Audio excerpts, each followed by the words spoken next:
Hey Daily Dosers, my name is Alexis. I'm one of the children's pastors at our Carlsbad campus, and today we're going to be jumping into Hebrews chapter 6. Now, before we get going, I do have a question I want to ask you guys.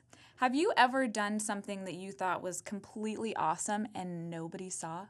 Like maybe you made a shot all the way from the dining room into the kitchen with your napkin and it made it into the trash can. And you're like, did anybody see that? Or maybe you saved your kid's life from falling off the bed with one leg while still holding your coffee and not spilling a drop. Or maybe it's something a little bit more serious, like maybe you stayed extra long at church to serve or help in a class that you weren't in before. Or maybe you forgave someone that really didn't deserve your forgiveness. Or maybe you gave money or food to the homeless. Whatever it may be, we all understand what it's like to do something substantial and for it not to be noticed. Now, I think what's even harder is when we do something repeatedly over and over again and it continues to go unnoticed. It can feel frustrating, defeating, it can feel even discouraging at times to continue to do something good and feel like it's not being noticed. Well, I think the people that the author of Hebrews was writing to felt that exact same way. In fact, he writes a very specific verse to encourage them in that, and I think it can encourage us today. And so it's in Hebrews chapter 6, verse 10, and it says this. It says, God is not unjust. He will not forget your work and the love that you have shown him as you have helped his people and continue to help them.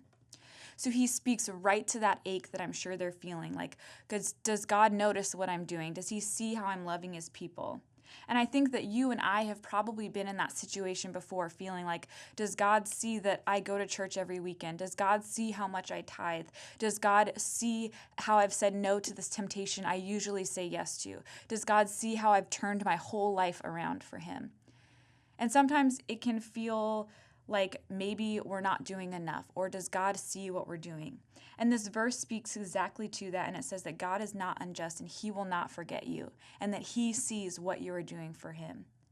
But then he goes on, and in verse 11 he says, we want each of you to show the same diligence to the very end in order to make your hope sure. Verse 12, we do not want you to become lazy, but imitate those who through faith and patience inherit what has been promised. So he says, God does see what you're doing. He hasn't forgot you. He sees the good things you're doing, but continue with that diligence. Don't stop. Continue to press forward. Continue to do the right thing. There's another verse in the Bible that says, don't tire of doing what is good. We need to keep going and not be lazy in our faith. But I think a caveat to this, and where we can get hung up sometimes, is that we feel like our status in our relationship with God is based on our emotion. You've heard the phrase before when kids come home from summer camp, they say, oh, I'm on a camp high, or I'm on fire for Jesus. I'm on a high for Jesus. And we feel like that's the standard. That's where we have to be in our relationship with God to be doing good. But what he's saying right here in verse 12, he says, through faith and patience, we will inherit what has been promised. He doesn't say we're going to earn what's been promised. He doesn't say we're going to do enough things to finally get there, or we're going to feel this amazing, awesome, on fire for God all the time, and then we'll get what is promised. He says we're going to inherit what is promised. As heirs of Jesus Christ, as children of Jesus Christ, we are going to be given what he has already done for us. Because our relationship with God is not based on our emotion, it's based on what God has already done for us.